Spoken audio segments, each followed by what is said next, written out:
Est-ce qu'on peut exagérer pour Jésus? Associons de cris de joie. Notre Dieu mérite d'être célébré. Merci de le faire pour le Seigneur. Alléluia. Amen. Je vous salue au nom du Seigneur Jésus. Je suis heureux de me trouver là devant vous ce matin encore. Dieu, qui est le maître des temps, des circonstances, a permis qu'on soit encore là. Que son nom soit béni. Je suis reconnaissant à Daddy Dominique et à Mamie Hélène pour la confiance qu'ils renouvellent à nous. La grâce que nous avons de les avoir, je ne sais pas comment l'exprimer. Est-ce qu'on peut dire merci à Dieu en acclamant le Seigneur pour cette grande école? Leur vie nous enseigne, nous inspire dans beaucoup de choses. Merci. Merci aussi à notre superviseur, le pasteur Jacques Simon, qui fait très bien son travail. Est-ce qu'on peut aussi l'encourager en acclamant le Seigneur? Merci, merci pour la présentation. Que le nom du Seigneur soit béni. Je salue tous les hommes de Dieu, femmes de Dieu qui sont ici devant. Que le Seigneur vous bénisse. Et particulièrement aussi mon épouse qui est là ce matin. Ah, gloire au Seigneur. Je te salue, toi qui es là aussi, toi qui nous suis à distance. Que le Seigneur vous bénisse. Que la même onction qui agit en ces lieux agisse partout à travers le monde. Alléluia. Alors, sans plus tarder, je vais vous demander d'ouvrir vos Bibles avec moi. Nous sommes dans Luc chapitre 10, versets 25 à 37. Luc chapitre 10, versets 25 à 37. Une histoire que nous connaissons très bien. Nous l'avons à l'écran et nous pouvons lire à 3. 1, 2, 3. Un docteur de la loi s'éleva et dit à Jésus pour le prouver, « Maître, que dois-je faire pour hériter la vie éternelle ?» Jésus lui dit, « Qu'est-il écrit dans la loi? Qui lis-tu » Il répondit, « Tu aimeras le Seigneur, ton Dieu, de tout ton cœur, de toute ton âme, de toute ta force et de toute ta pensée, et ton prochain comme toi-même. » « Tu as bien répondu, » lui dit Jésus, « fais cela et tu vivras. » Mais lui, voulant se justifier, il dit à Jésus, « Et qui est mon prochain ?» Jésus reprit la parole et dit, « Un homme descendait de Jérusalem à Jéricho et tomba au milieu des brigands qui les dépouillèrent, les chargèrent des coups et s'en allèrent, le laissant à demi-mort. Les sacrificateurs qui par hasard descendaient par le même chemin, ayant vu cet homme, passa outre. Un lévite qui arriva aussi dans ces lieux, l'ayant vu, passa outre. Mais un samaritain qui voyageait, étant venu là, fut ému de compassion lorsqu'il les vit. Il s'approcha et banda ses plaies en y versant de l'huile et du vin. Puis il les mit sur sa propre monture, les conduisit à une hôtellerie et prit soin de lui. Le lendemain, il tira 2 deniers, les donna à l'hôte et dit, « Aie soin de lui, et ce que tu dépenseras de plus, je te les rendrai à mon retour. » Lequel de ces 3 te semble avoir été le prochain de celui qui était tombé au milieu des brigands? C'est celui qui a exercé la miséricorde envers lui, répondit le docteur de la loi. Et Jésus lui dit, va et toi, fais de même. C'est la parole du Seigneur. Merci d'acclamer la parole avant de t'asseoir. Rassure-toi que tu as acclamé la parole de Dieu. Gloire au Seigneur. Avant de nous asseoir, s'il vous plaît, on reste un peu debout avant de nous asseoir. Je voudrais faire ce qu'on a fait pendant la semaine. J'étais en train nous l'avons fait la semaine, le vendredi, et c'était aussi dans une des réunions du département, parce que ça coïncidait à cette période. Je parlais et j'annonçais à beaucoup, j'informais à beaucoup, parce que beaucoup n'étaient pas informés, de cette fête qui est célébrée pendant cette période en Israël, qu'on appelle Rosh Hashanah. Rosh Hashanah qui veut dire seulement nouvelle année, bonne année, début de l'année, ou encore la tête de l'année. Ah, beaucoup nous sommes surpris, hein? Parce que nous utilisons les calendriers ordinaires, hein? Ça peut être romain ou grec, je ne sais pas, Mais du moins, c'est différent du calendrier hébraïque. Les calendriers hébraïques, dans les calendriers hébraïques, la période ici, c'est le début de l'année. Et la fête a commencé le 2 octobre. En principe, ça prend 2 jours jusqu'au 4. Donc, c'était un mercredi soir jusqu'au vendredi. Mais pendant une période de 10 jours, les gens se souhaitent bonne année. Ils proclament et prophétisent bonne année.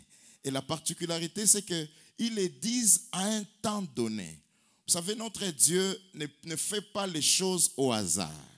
Les calendriers de Dieu, ce n'est pas comme les calendriers des hommes. Ma prière à moi, c'est que tu comprennes les choses.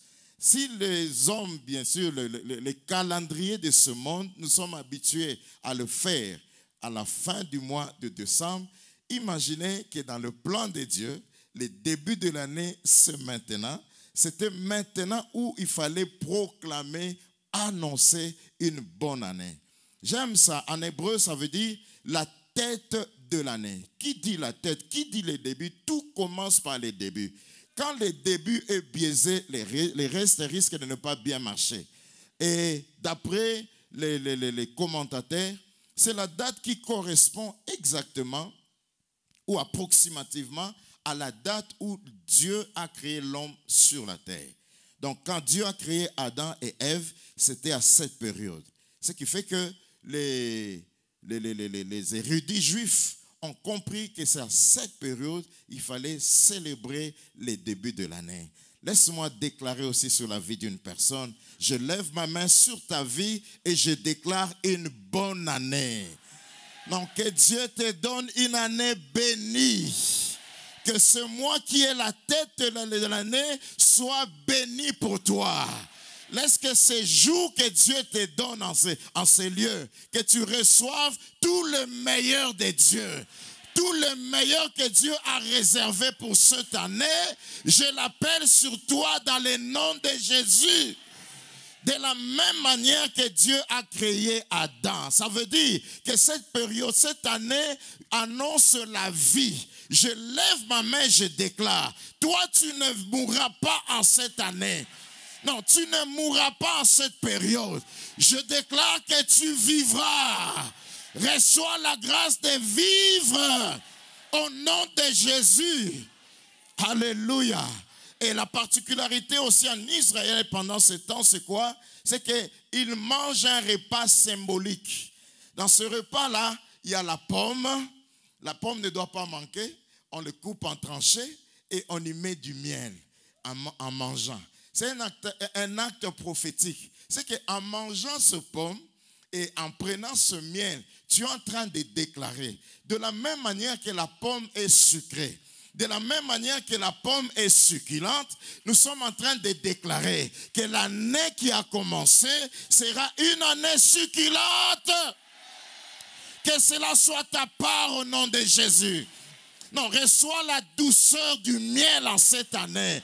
Je lève ma main, je déclare que cette année soit une année douce et agréable. Que Dieu puisse essuyer tes larmes. Que Dieu puisse t'apporter la douceur de la vie. Que les choses ne se compliquent pas devant toi. Laisse qu'en cette année, que les montagnes soient aplanies. Alléluia. Alléluia. Les études ont révélé aussi que Samuel, Isaac, dont les mamans étaient frappées de stérilité, ont été, pas conçus, mais ils sont nés à la même période. C'est la période où Dieu donne naissance, ou permet la naissance des choses que tu attendais de la part du Seigneur. Je lève ma main, je déclare, en ce début de l'année, en cette tête de l'année, que Dieu te donne ce que tu attendais depuis longtemps. Que Dieu t'accorde ce que le monde ne peut pas te donner. J'ordonne que le ciel s'ouvre et qu'il te donne ton Isaac. Isaac veut dire sourire. Que Dieu te fasse sourire cette année. Que Dieu te fasse oublier les peines que tu as connues les années passées. Que cela t'arrive au nom de Jésus. Alléluia. Et il y a une prière qui est faite pendant cette période-là. On déclare, Seigneur, merci pour la nouvelle année que tu as donnée, mais aussi, Seigneur, anéantis nos ennemis. C'est pourquoi je lève la main, je déclare que l'Éternel s'élève comme Jéhovah Sabaoth dans ta vie. Que tes ennemis soient anéantis en cette année. Non, que tu le regardes, que tu constates que l'un après l'autre sont en train de tomber devant toi. Je dis à quelqu'un, tu regarderas de tes yeux seulement. Tu verras ses ennemis tomber. Qu'ils disparaissent devant toi. De la même manière que tu traverses ce mois, je déclare, les Égyptiens que tu as vus hier, tu ne les verras plus jamais. C'est là dans le nom de Jésus. Que Dieu t'accorde une grande victoire. Que Dieu relève ta tête en cette nouvelle année. Que Dieu t'accorde des choses que tu ne pouvais pas imaginer. Est-ce que je peux recevoir la main d'un champion? Que mon Dieu te bénisse encore. Avant de t'asseoir, salue ton voisin et dis-lui bonne année. Bonne année. Salue 2, 3, 4 personnes. Prophétise sur sa vie. Bonne année, bonne année, bonne année. C'est une nouvelle année. Une nouvelle saison. Une nouvelle faveur. Une saison de grâce. Une saison bénie. Gloire au Seigneur. Est-ce que tu peux acclamer le Seigneur? Si tu crois à ces choses, que le nom du Seigneur soit béni. Gloire à Dieu. Gloire au Seigneur. Amen. Alléluia.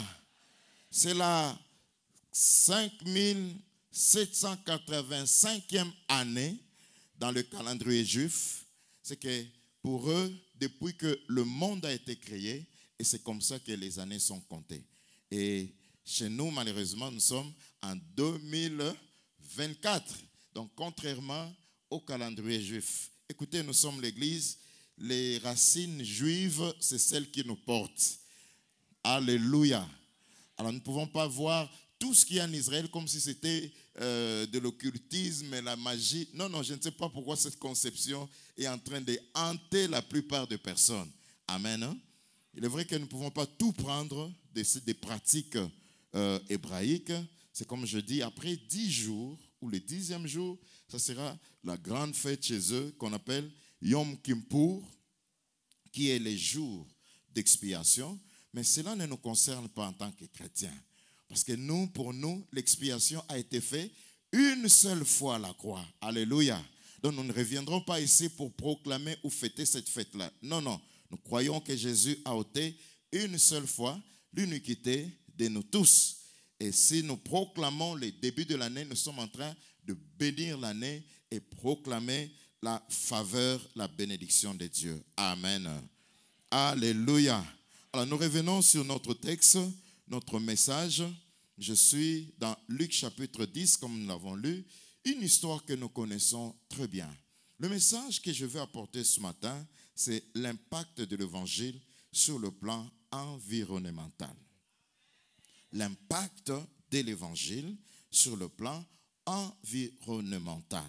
Il y a quelques jours passés, et le 21 du mois passé, nous avons sensibilisé l'Église. J'ai béni le Seigneur pour les frères et sœurs qui ont répondu à cet appel.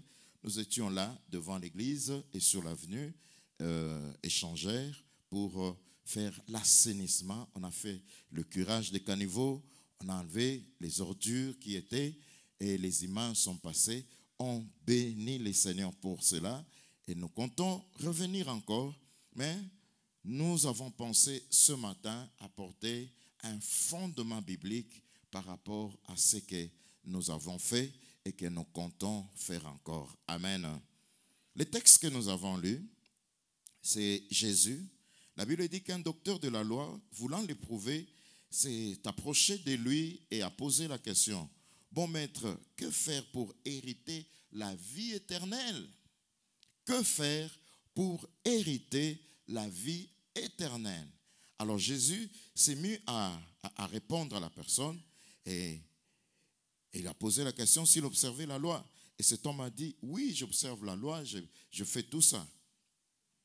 La Bible dit, je lis le verset 27, et il répondit: tu aimeras le Seigneur, ton Dieu, de tout ton cœur, de toute ton âme, de toute ta force et de toute ta pensée, et ton prochain comme toi-même.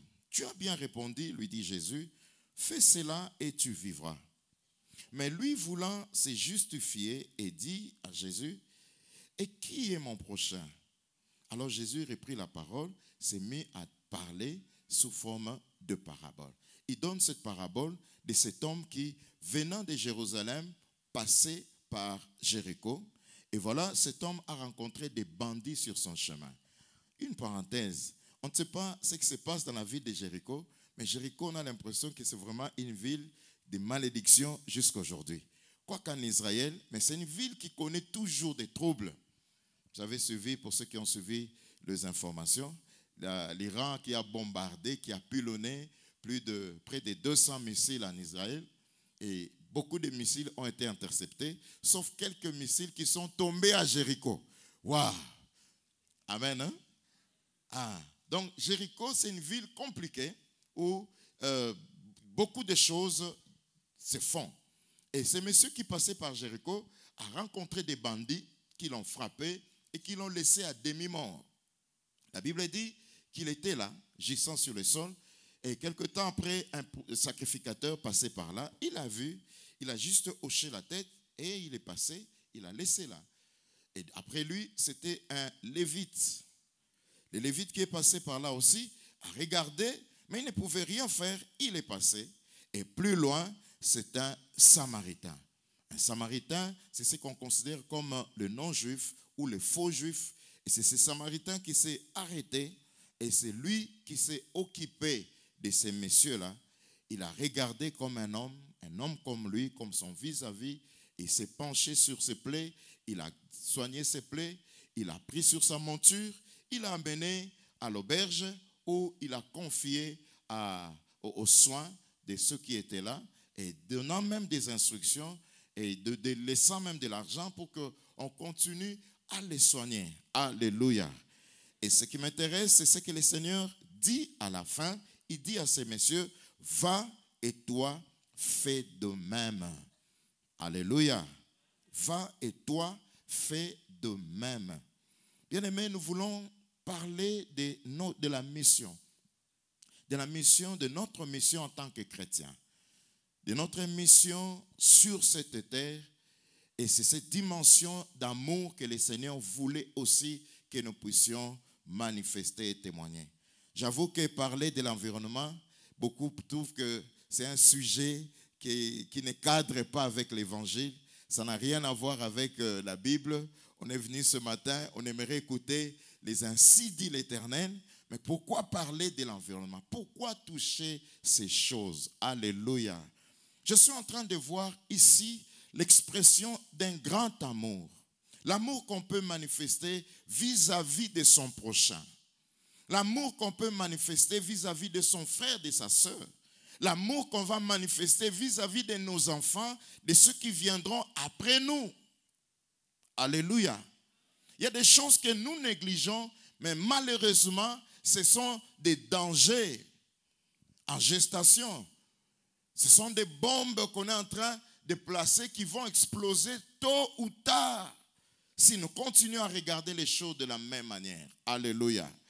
Et par la grâce de Dieu, combien j'aimerais ce matin que le Saint-Esprit puisse ouvrir nos yeux pour que nous puissions comprendre certaines choses. Même si on ne doit pas revenir tous les jours, mais même si on doit prêcher une fois après 5 ans, mais qu'on en parle quand même, parce que c'est important, hyper important pour nous qui sommes aujourd'hui chrétiens et vivant à Kinshasa en particulier. Alléluia. Alléluia. Définissons un peu certaines choses. Non, avant d'aller dans les définitions, je suis en train de vouloir interpréter à ma manière l'histoire telle qu'elle se présente. Pour moi, cet homme qu'on a battu, qu'on a frappé, qu'on a laissé à mort, pour moi, je le qualifie, pour moi, c'est l'image de notre environnement.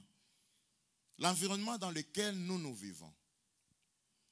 Et voilà, notre environnement, la façon dont il est traité, la façon dont il est maltraité.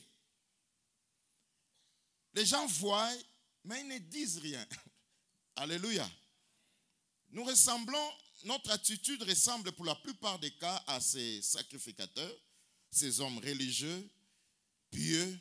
Et ce matin-là, je me dis, il s'est dirigé vers les cultes. Il allait vers sa synagogue, il allait à la prière. Mais voilà, sur son chemin, il trouve un homme agonisant. Mais pris par son devoir, il s'est dit, le plus important, c'est d'aller prier plutôt que de s'arrêter, s'occuper de ces messieurs. Je ne sais même pas s'il est en train de me piéger. Alors, il a préféré aller. Mais du moins, il s'est arrêté. Il a eu pitié, mais il n'a rien fait. La deuxième personne, malheureusement, c'est aussi un homme religieux, un homme d'église. C'est un lévite. Lui aussi passe par là. Il voit les messieurs battus à mort. Mais il ne pouvait rien faire. Il a laissé dans son état. Et il est parti. Et la troisième personne, c'est un samaritain. C'est le genre de samaritain qu'on traite de moins spirituel. Qu'on traite de pseudo-juifs. Et dont l'identité n'est pas très bien connue. C'est ces samaritains-là qui s'arrêtent devant ces messieurs. Et c'est lui qui s'est penché sur ses plaies. C'est lui qui a apporté son soutien. Il le prend, il le considère comme son propre frère. Il le met sur sa monture, il l'amène même jusqu'à l'auberge pour le faire soigner. Et quand il termine, il laisse, voilà ce que le Seigneur dit. Toi aussi. Parce que la question qui était posée, rappelez-vous, les scribes avaient posé la question, bon maître, que faire? Que dois-je faire pour hériter la vie éternelle?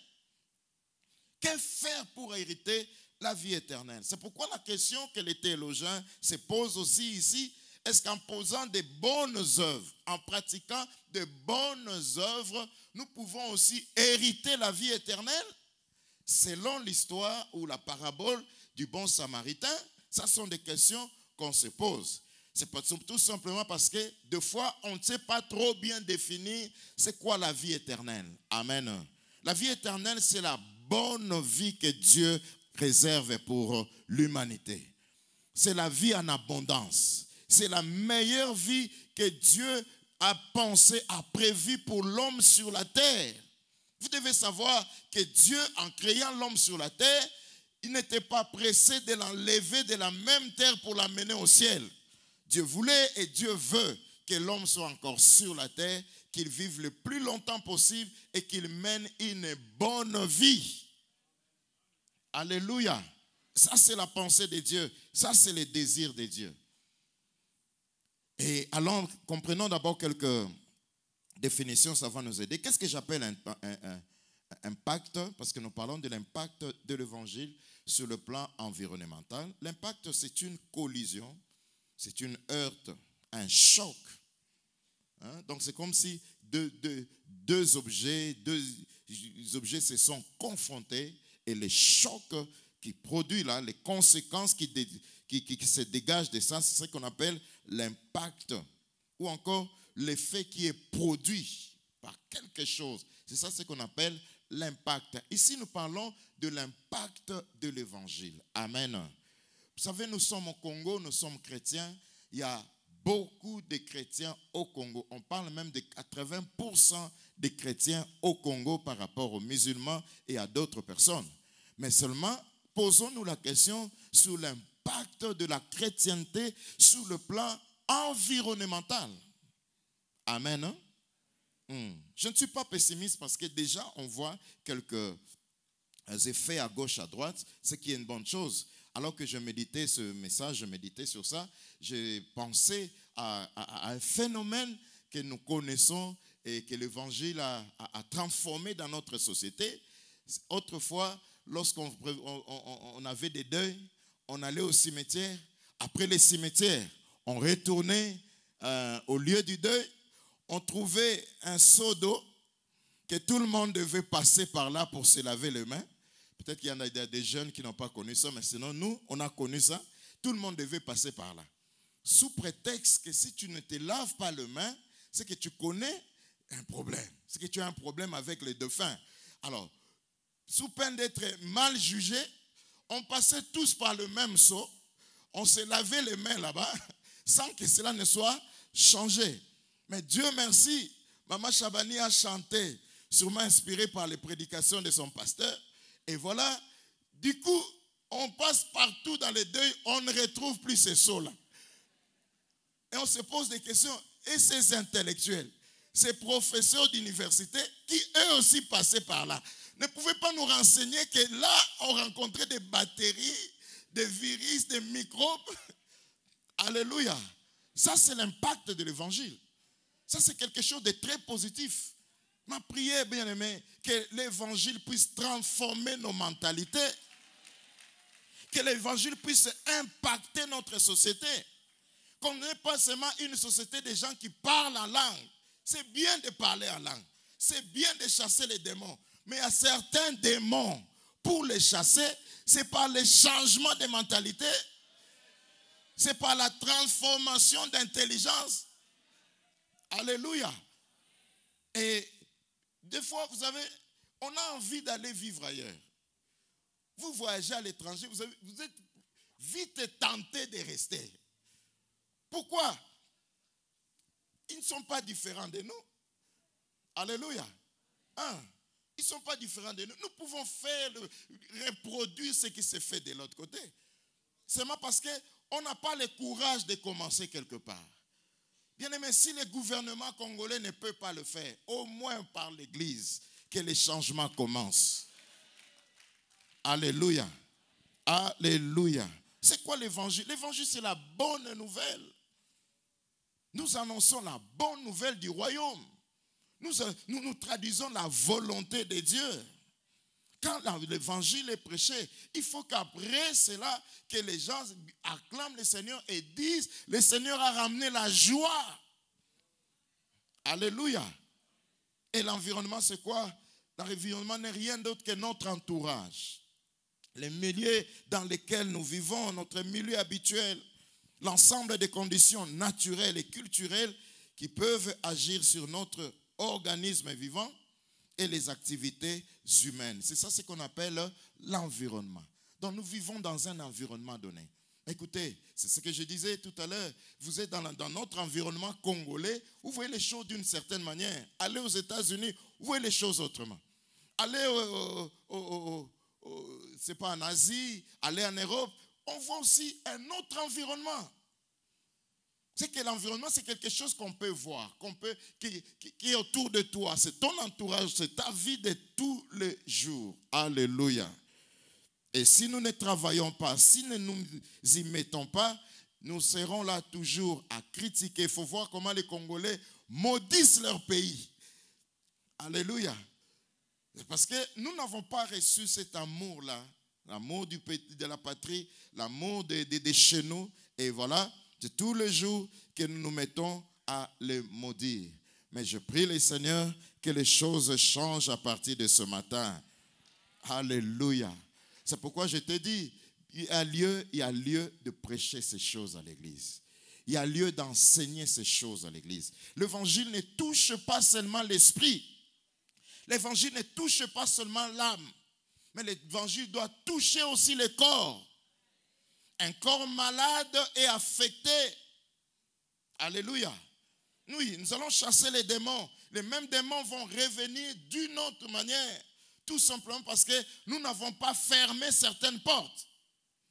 Rappelez-vous, la Bible dit, un esprit impur, lorsqu'il est chassé, il reviendra. Les esprits reviendront.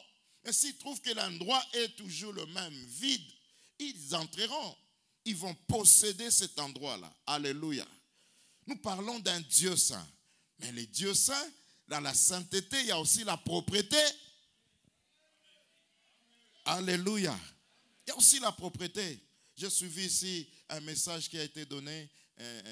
Un bien-aimé a vu que dans l'église, dans un culte, les gens étaient en train de se chatouiller. Il y avait des insectes, tout ça. Oui, on peut interpréter ça sur le plan spirituel. Mais voyons ça aussi sur le plan humain. Alléluia. La malpropreté. Si nous n'assainissons pas notre lieu, notre milieu, nous serons surpris que dans les jours à venir, que nous soyons attaqués par certains insectes. Alléluia. Et là, nous parlerons des démons. Non, il n'y a rien de démons là derrière. Il n'y a que notre façon d'entretenir notre milieu. J'ai été touché, Daddy a dit ça une fois, je ne sais pas si c'était ici ou à côté. Il dit, je me suis retrouvé pour, c'est pas la première fois, dans une grande conférence aux États-Unis, et c'était un cadre très propre. Très propre alors. Si bien qu'il s'est dit, est-ce que Dieu peut être dans un endroit pareil? Le problème c'est quoi? Quand on est habitué dans les lieux des groupes de prière, ceux qui ont connu les groupes de prière autrefois, ceux qui ont connu les hangars d'autrefois à Kinshasa, il y avait la manifestation du Saint-Esprit. Il y avait la puissance du Saint-Esprit. Il y avait des guérisons. Et on prenait plaisir à ça. Et voilà qu'il se retrouve dans un autre environnement où tout était propre. Mais ce qu'il a dépassé, je crois que c'était une conférence de Maurice Cerrillo, la puissance de Dieu qui se dégageait dans la salle. C'est qu'il est possible de prier dans un cadre très propre et que le Saint-Esprit se manifeste aussi puissamment. Bien-aimé, la propreté n'est pas une barrière de la puissance de Dieu. Alléluia. Donc, bien entretenir notre milieu, bien entretenir notre environnement, bien-aimé, ça ne serait pas incompatible à la spiritualité. Bien au contraire. Alléluia. Et le Seigneur veut que nous puissions tous travailler là-dessus. Mais en regardant de très près notre environnement, il y a beaucoup de problèmes. Il y a beaucoup de choses qu'il faut toucher. Mais ce matin, il y a juste un élément qui attire mon attention. C'est la gestion des déchets. La gestion des déchets. On a l'impression que l'homme noir n'a pas la notion de la gestion des déchets. Nous ne savons pas comment gérer les déchets. Et c'est ce qui fait que nous vivons avec ça. Nous avons fait de ça une partie intégrante de notre vie de tous les jours. Et on est tellement aveuglés qu'on ne voit plus la poubelle qui est à côté de nous. On prend plaisir à ça. Écoutez, je ne veux pas trop parler des milieux où le Seigneur a fait grâce qu'on puisse visiter, mais sinon, ça fait très mal. On a été dans certains coins, on se posait des questions. Ça ressemble à ce que les témoins de Jéhovah disaient autrefois. Vous habiterez sur une terre qui deviendra le paradis. On mettait des images d'une famille là, dans un bon jardin.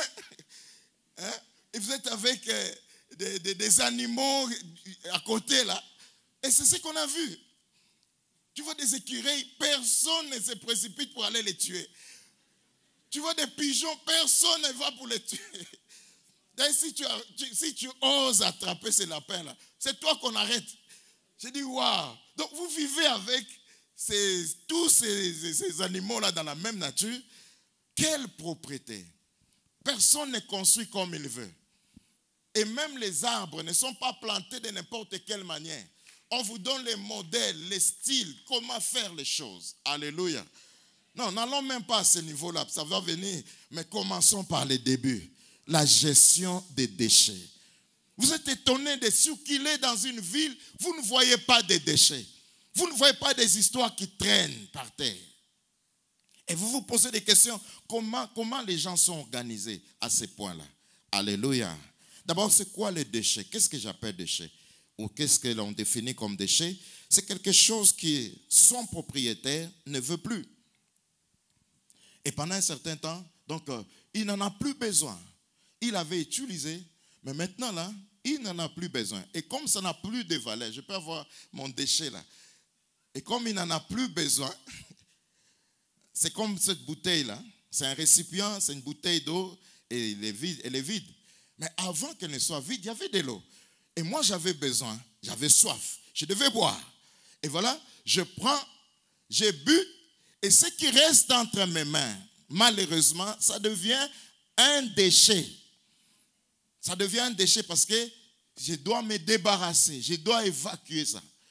Et quand on veut se débarrasser, ça dit que comme ça n'a pas aussi une valeur vénale ou commerciale, je peux commercialiser. Et j'ai dit, bon, ça ne me sert plus à rien. Et après avoir bu, je jette.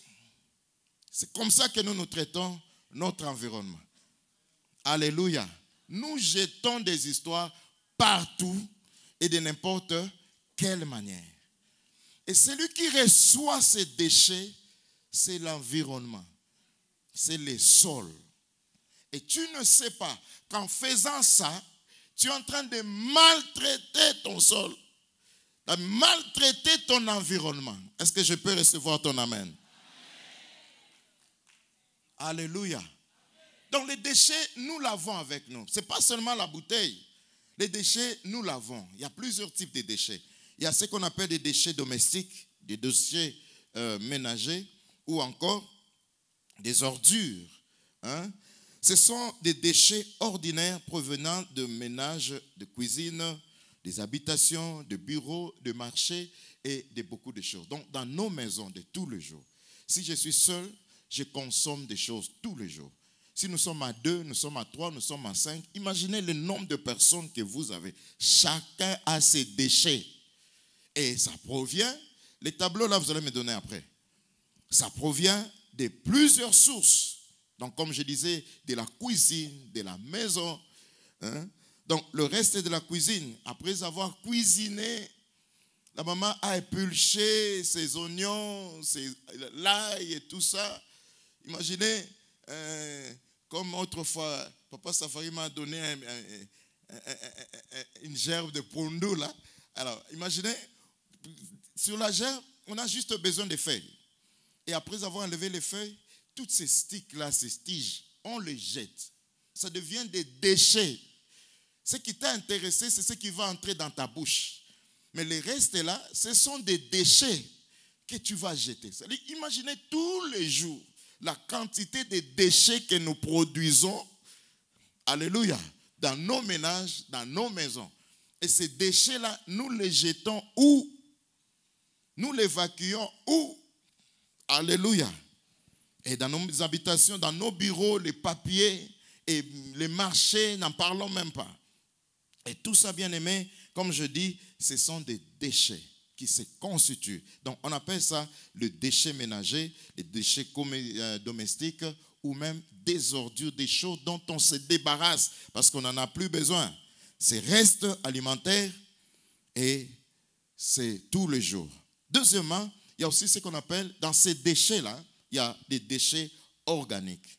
Dans les déchets organiques, ce sont des déchets biodégradables et qui peuvent s'éliminer de soi-même dans la nature. C'est que généralement, le fruit, le reste de fruits, les épulchures, les feuilles, les bois et tout ça, vous les jetez dans la nature, ça peut se dégrader. Ça ne détruit pas trop la nature, ça peut se dégrader. Et ça, c'est ce qu'on appelle les déchets organiques. Il y a aussi ce que j'appelle les déchets non organiques. Et généralement, les déchets non organiques sont les produits que l'homme a fabriqués par son intelligence. Ce ne sont pas des choses naturellement créées par Dieu, mais que l'homme a fabriquées par son intelligence. Les textiles, par exemple, les habits, les verres, les assiettes, les bouteilles en plastique et beaucoup de choses. On peut citer la liste. Ce sont des choses que l'homme a créées.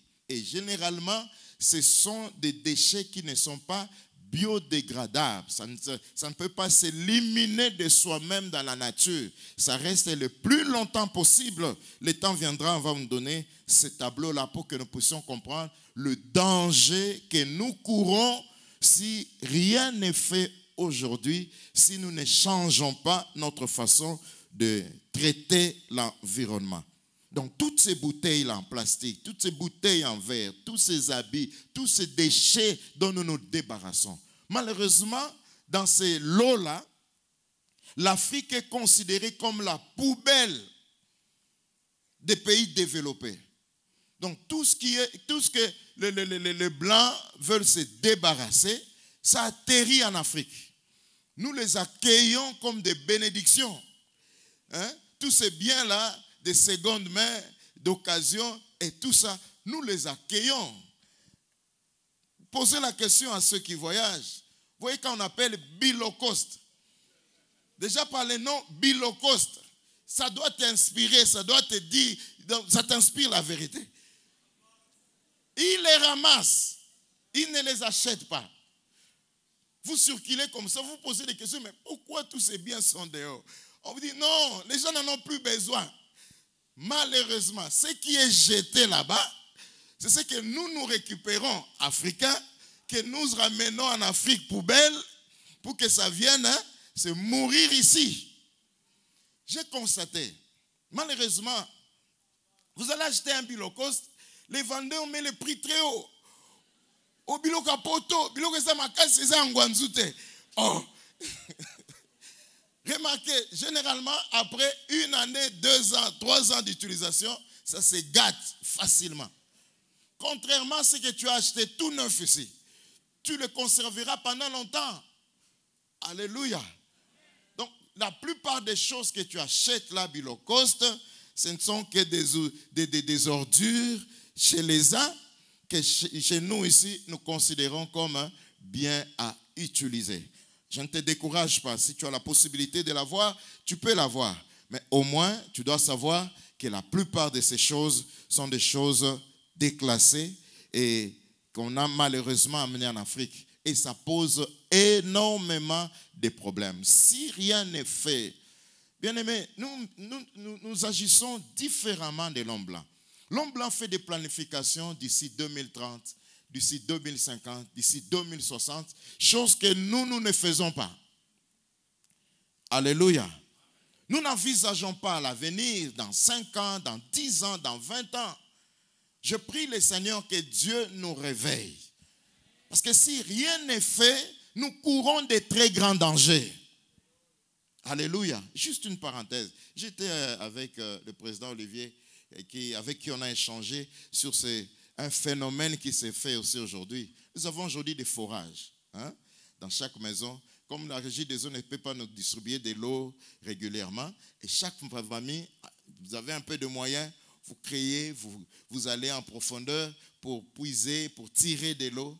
Imaginez 5 mètres, 10 mètres après, 15 mètres après, il y a des forages à gauche et à droite. On ne réfléchit pas sur ce que la ville de Kinshasa deviendra d'ici là. Tous ces forages vont créer des problèmes sérieux d'inondation, d'éboulement et tout ça. Ce sont des vies humaines qui sont en danger. Ce sont des maisons qui vont partir. Alléluia. Mais oui, nous sommes là en train de prier, nous sommes là en train d'observer les choses. On pense que le faire, ça prouve que tu as des moyens, tu es indépendant, tu ne souffres plus. Prions pour que les choses changent au Congo. Mais sinon, nous nous exposons tous les jours au danger. Alléluia. Je l'ai dit, notre environnement souffre. C'est la façon dont nous faisons les choses. Sans réfléchir, sans penser au lendemain, et ça nous expose à beaucoup de dangers sans les savoir. Il y a aussi des déchets industriels qui sont produits par les activités industrielles. Toutes ces grandes entreprises qui produisent des choses en quantité, ils les jettent dans la nature aussi, beaucoup de déchets, mais ce n'est pas vraiment là le sujet qui nous intéresse. Moi, ce qui m'intéresse ce matin, c'est beaucoup plus les déchets ménagers, les déchets domestiques. Mais vous pouvez être aussi chef d'entreprise et vous travaillez, vous savez que vous avez une certaine influence. Vous devez veiller pour que notre environnement à nous tous soit sain et préservé par rapport à la gestion de déchets. Amen. Qu'on nous donne maintenant ce tableau-là pour comprendre pourquoi nous insistons sur ces choses. Et que si rien n'est fait, nous risquons de très grands dangers. Vous voyez par exemple, parce que nous parlons des déchets, il y a, je prends quelques éléments que j'ai avec moi ici, vous pouvez suivre dans les tableaux. Le papier mouchoir, prenons le papier journal d'abord, pour se détériorer dans le sol, ça vous prend 3 à 12 mois. Le papier mouchoir que nous utilisons, on nous le vend partout, le papier mouchoir, il fait très chaud, tout ça. Ça prend, quand tu le jettes par terre, au lieu de l'amener quelque part dans la poubelle, mais tu le jettes par terre, là dans le sol qui reçoit ce papier mouchoir va les garder pendant au moins 3 mois avant de les détruire.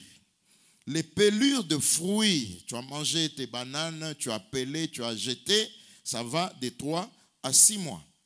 Les chewing-gums que nous appelons bazooka, après avoir mangé les bazooka que tu aimes beaucoup, ça prend au moins 5 ans sous la terre pour se détruire. Les boîtes de conserve, sardines, pilcha, tout ce qu'on connaît là, ça va de 10 à 1000 ans.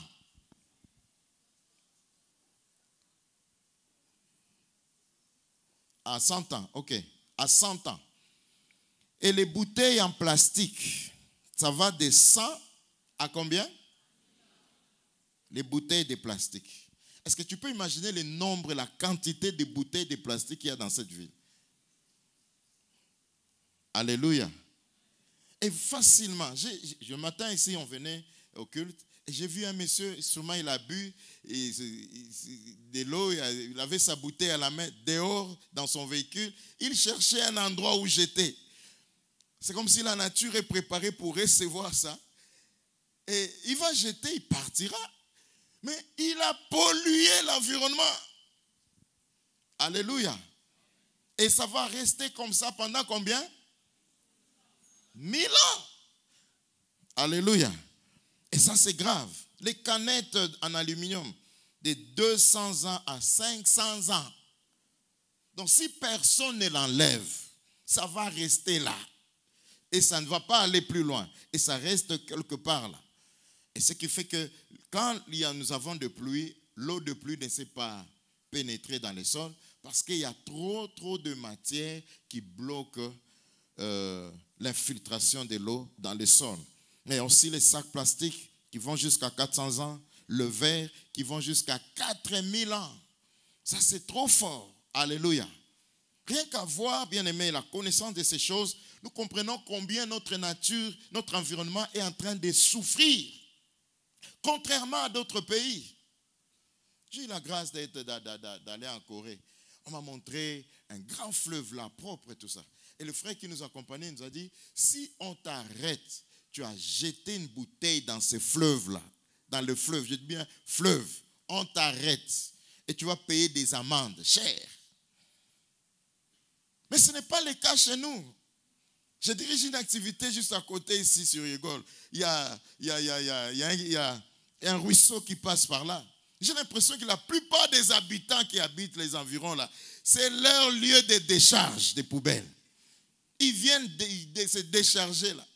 Une grande poubelle. C'est comme si on avait inculqué dans notre mentalité que la poubelle la rivière va les amener, les transporter quelque part.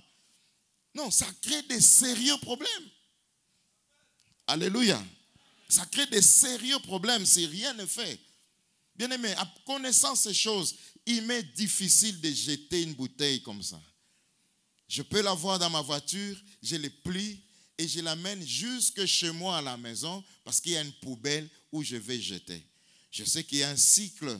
Le lendemain, quelqu'un passera pour le prendre. Au moins, ça va aller à un endroit où on va les traiter. Alléluia.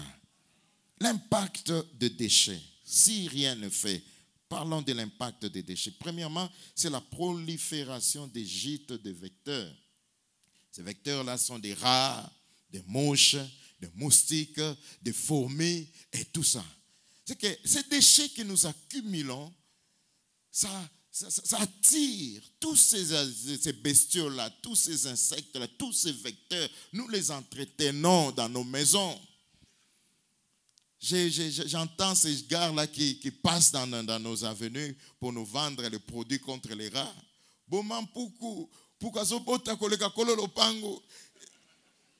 Alléluia. Oui, c'est sérieux. Le problème, c'est quoi? C'est parce que nous l'entretenons et nous l'entretenons bien. Bien aimé, tu peux faire en sorte qu'il n'y ait plus de rats dans ta maison. Tu peux faire en sorte qu'il n'y ait plus de mouches dans ta maison. Tu peux faire en sorte qu'il n'y ait plus de fourmis à la maison. Il y a une habitude, il y a une mentalité que j'ai vue. Malheureusement, la plupart, j'aimerais que ça change. Vous voyez nos mamans, nos soeurs, bon, ailleurs, et les hommes et les femmes travaillent, ils font le ménage. Vous allez voir, le soir, après avoir mangé et tout ça, les soeurs, les mamans vont dire, c'est le matin qu'on va nettoyer les assiettes. Et ces assiettes-là sont accumulées à la cuisine, sont accumulées quelque part. Et vous allez dormir. Mais le problème, c'est quoi? La nuit, c'est une grande fête que tu as organisée sans le savoir. Tous ces bestioles, ces insectes vont venir. Les rats vont se nourrir là-bas. Donc, c'est comme si, volontairement, tu avais envie de les nourrir. Remarquez aussi une chose. Après avoir pris ton petit déjeuner, les miettes de miettes de pain qui tombent, le sucre, tout ça, vous vous déplacez quelques temps après, ce sont des fourmis. Pour que ces fourmis-là partent, ils viendront nombreux en file indien. Mais tu n'as pas besoin de t'attaquer à la fourmi. Il suffit seulement de nettoyer la surface et ces fourmis vont partir de soi-même. Est-ce que tu n'as pas remarqué ça? Le problème, c'est quoi? C'est les déchets. Nous ne savons pas comment gérer ces déchets et nous attirons des maladies. Nous attirons des problèmes dans nos maisons. Écoutez, si le diable veut t'attaquer, il passera par ces petites choses que tu négliges. Alléluia. Et pas seulement ça. Parmi les conséquences, il y a aussi la propagation de maladies liées à l'insalubrité, comme la choléra, fièvre typhoïde, malaria et consorts. C'est étonnant de remarquer qu'ailleurs, il n'y a pas de malaria. On a l'impression qu'il y a malaria, donc tout le monde souffre en Afrique de malaria. Non, vous allez ailleurs, vous trouvez qu'ils ont dominé la malaria. Amen. Hein? Ce sont des saletés, ce sont des déchets que nous accumulons dans nos maisons. Pas seulement dans nos maisons, on a fait le curage ici, on va montrer les images. C'était étonnant de voir dans nos caniveaux ici ce qui est sorti. Ce qui est sorti, ce sont des... Voyez un peu là, cette tonne de saleté qu'on a. Nous vivons avec ça. Nous faisons, donc c'est devenu une partie intégrale de notre vie de tous les jours. Et nous sommes tous frappés comme d'aveuglement pour ne pas comprendre et pour ne pas voir qu'il y a de la saleté autour de nous.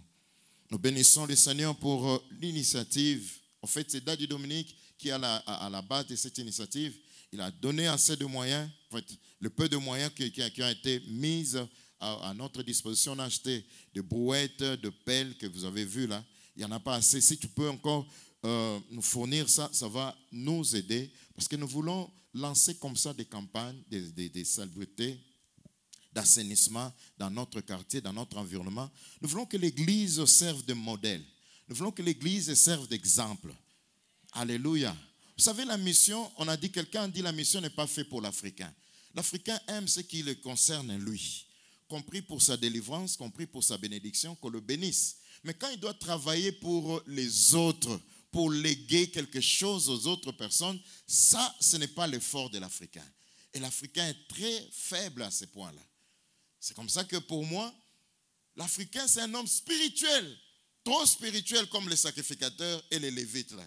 Lui, il est très préoccupé à aller à l'église. Il n'est pas préoccupé à la situation du voisin, du prochain, de ce qui se passe autour de lui. Mais ce n'est pas le cas avec les Européens, excusez-moi. Je ne fais pas l'apologie des Blancs. Mais sinon, quand on remarque ce que ces gens-là font, vous comprenez qu'ils sont très différents de nous. Alléluia.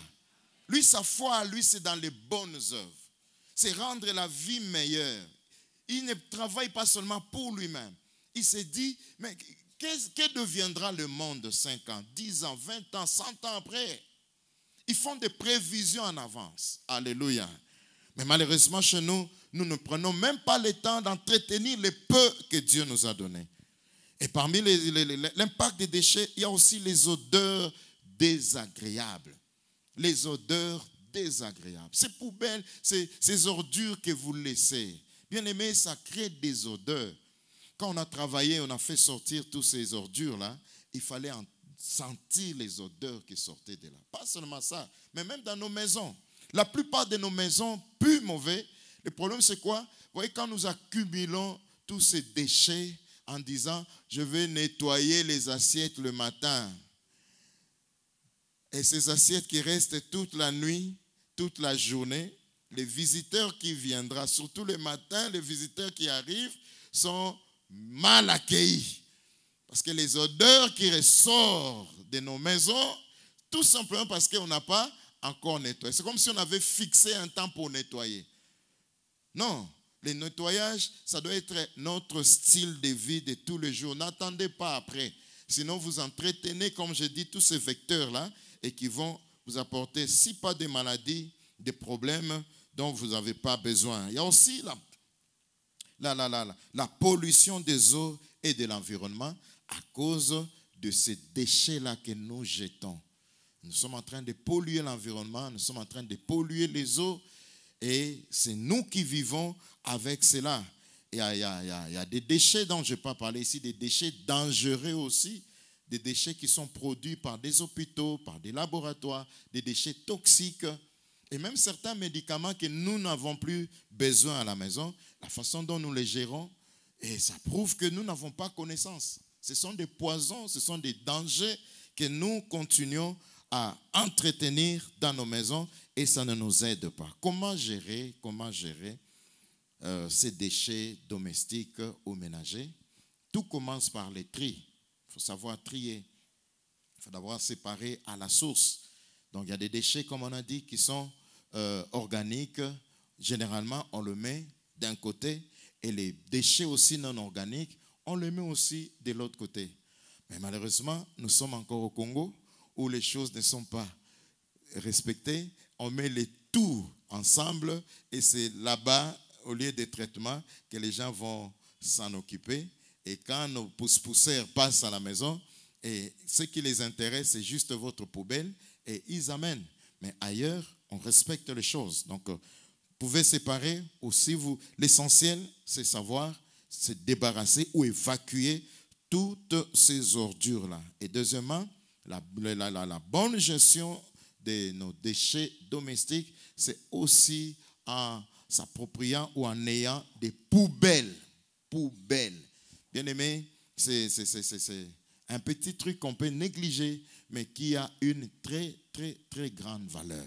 Donc, tu ne peux pas habiter dans une maison où il n'y a pas de poubelles. Tu ne peux pas habiter, tu ne peux pas travailler dans un bureau ou rester longtemps dans un environnement sans qu'il y ait une poubelle. Il y en a de plusieurs formes, de plusieurs tailles. Tout dépend de vous, de vos moyens. Mais la poubelle doit aussi avoir un couvercle.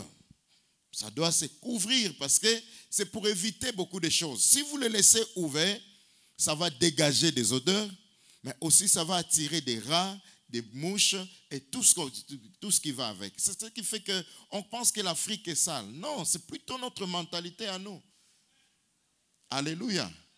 Il y a certaines maisons ici au Congo, vous entrez, vous oubliez que tu es en Afrique.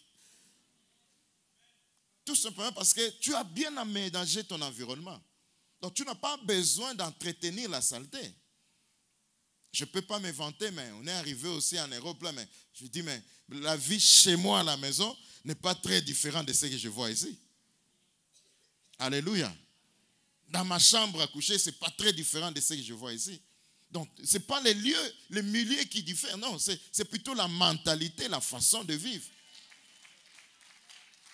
Alléluia. Alléluia. Tu n'as pas besoin d'envier les autres. Commençons quelque part. Travaillons tous ensemble. Bien-aimé, tu ne le fais pas parce qu'on va te payer. Il n'y a pas de récupération politique dans ce que nous sommes en train de dire. Mais je mets plutôt notre responsabilité avant toute chose. Si nous ne regardons pas les choses telles qu'elles se présentent, c'est nous qui allons souffrir demain. Alléluia. Il y a lieu de faire de notre pays, de notre environnement, le paradis terrestre. Écoutez, le ciel existe. La Bible décrit le ciel comme un lieu magnifique, tout ça. Mais je ne suis pas encore allé. Avant d'aller au ciel, je suis sur la terre. Je préfère entretenir la terre là où Dieu m'a donné. Et je dis à Dieu, Seigneur, pardon, ne m'amène pas au ciel maintenant. Je dois jouir d'abord de la vie sur la terre. Alléluia. Je me dis toujours, l'Africain, quand il va arriver au ciel, il va regretter. Il sera la personne qui va le plus regretter.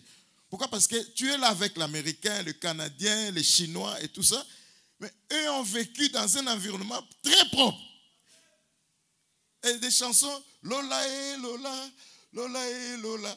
C'est-à-dire qu'on ne pense qu'au ciel. Écoutez, avant d'aller au ciel, entretiens la terre. Rends meilleure la vie sur la terre. Alléluia. Donc tu te retrouves au ciel. Sur la terre, tu as été béni. Au ciel aussi, tu es béni. On a mal interprété la parabole des pauvres Lazare. On pense que tous les pauvres seront bien au ciel. Non, il y a des pauvres qui iront aussi en enfer. Tu as été pauvre sur la terre, tu as vécu dans la médiocrité sur la terre et tu te retrouves en enfer. Tu vas tout regretter.